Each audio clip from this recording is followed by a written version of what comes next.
Iran की पूर्व supreme leader Ali Khamenei के लिए आज शोक सभा का आयोजन। शोक सभा में शामिल हो सकते हैं मुस्तफा खामनेई। ये बड़ी जानकारी मिल रही है कि पहली बार कैमरे के सामने मुस्तफा खामनेई दिख सकते हैं। और अगर ऐसा होता है तो क्या एटम बॉम्ब पर फैसला लिया जा सकता है? वो कौन से मुद्दे होंगे जिन पर बात की जा सकती है? और क्या वाकई कैमरे के सामने मुस्तफा खामनेई नजर आएंगे? कई सवाल। ईरान के कुम में शोक सभा आयोजित होगी। अभी तक कहीं भी मुस्तफा नहीं दिखाई दिए हैं।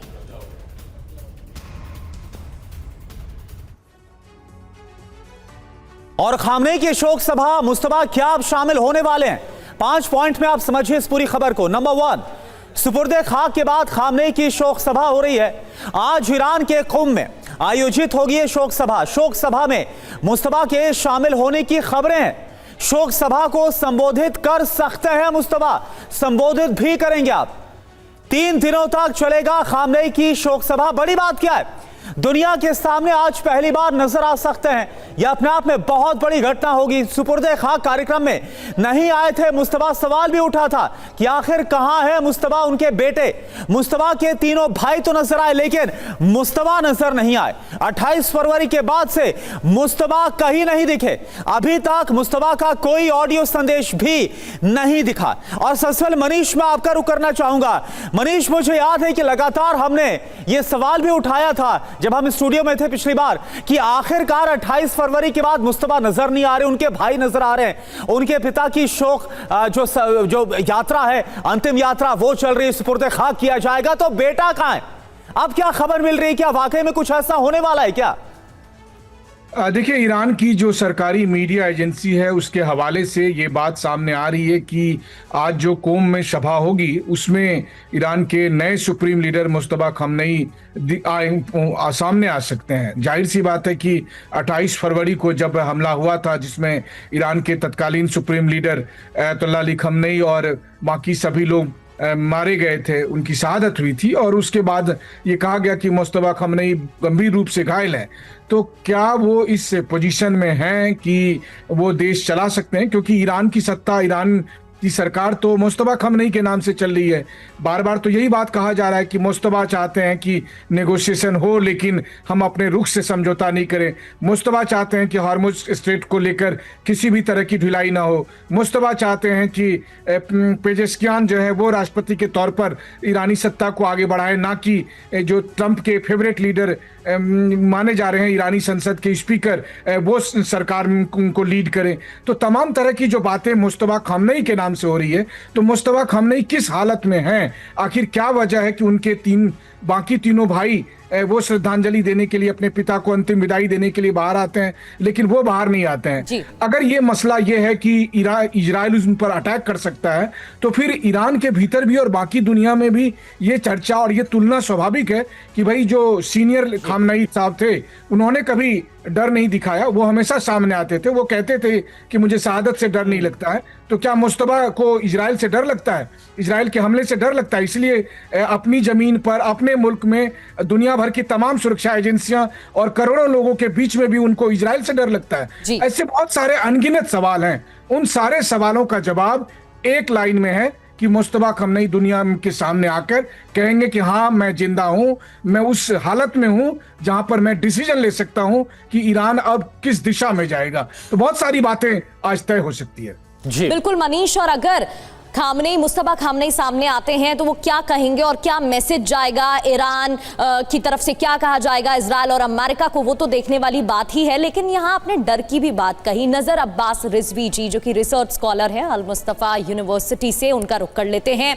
रिजवी जी, आपको क्या लगता है, क्या डर की वजह से खामनेई सामने नहीं आ रहे हैं, मुस्तफा नहीं आ रहे हैं कैमरे के सामने? और अगर वो आज सामने आ भी जाते हैं तो इजराइल रक्षा मंत्री काट्स की तरफ से बयान सामने आया था कि इजराइल के टारगेट पर है मुस्तफा। तो क्या ये खतरे की घंटी नहीं होगी और इसी वजह से मुस्तफा सामने भी नहीं आ रहे हैं? और अगर आ जाते हैं तो फिर ईरान के लिए खतरा भी है। कैसे देखते हैं आप इसे?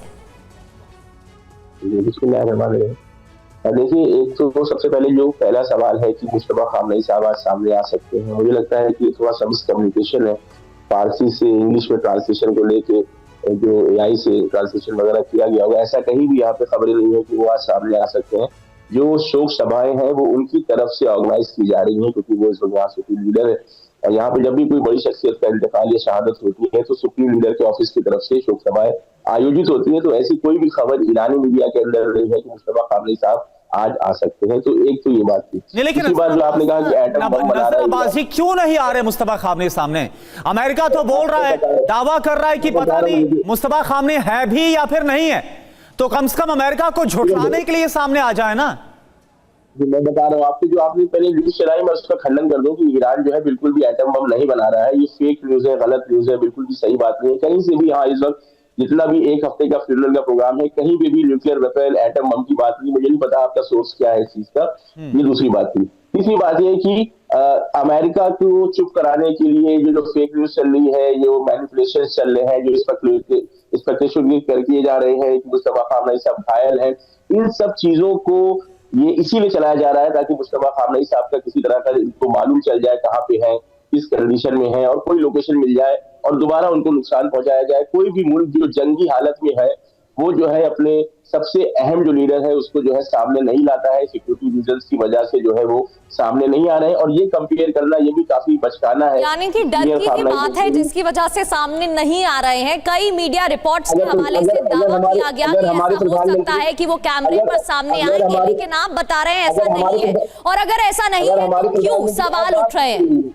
आप बात तो सुनिए मेरी। अगर हमारे प्रधानमंत्री की सिक्योरिटी होती है बहुत टाइट, किसी भी मुल्क के प्रधानमंत्री प्रेसिडेंट की सिक्योरिटी होती है, तो क्या डर होता है? वो इंसान डरा हुआ होता है? नहीं, ये प्रोटोकॉल होता है किसी भी मुल्क के राष्ट्राध्यक्ष। कोई बयान सामने नहीं पूरी आया है, बात को ही गलत तरीके से समझ रहे हैं। रिजवी साहब, अगर आपको मेरी आवाज आ रही हो तो मैं आपको कि आप पूरे मसले को मनीष भाई एक सवाल आपसे कर रहे हैं, सुन लीजिए आप जरा। रिजवी साहब, मुझे लगता है कि आप पूरे मसले को गलत तरीके से समझ रहे हैं। वो इसलिए क्योंकि अगर हम और पूरी दुनिया ये कह रही है कि मुस्तफा खामनेई सामने क्यों नहीं आ रहे, तो इसका मतलब ये नहीं है कि प्रधानमंत्री मोदी या कोई दूसरे लीडर की सुरक्षा से इसकी तुलना की जाए। बात यह है कि 28 फरवरी के बाद से किसी ने भी, अब जुलाई का महीना है, किसी ने भी मुस्तफा खामनेई को नहीं देखा है। हमने ये भी देखा कि सुप्रीम लीडर को श्रद्धांजलि देने के लिए एक ईरानियन कमांडर व्हील चेयर पे आए थे।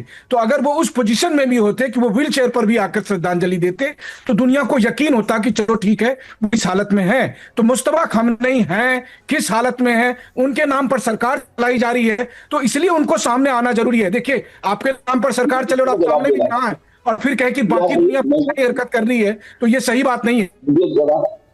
आप देखिए, मुझे जवाब दे दीजिएगा, प्लीज इंटरप्ट मत करिएगा।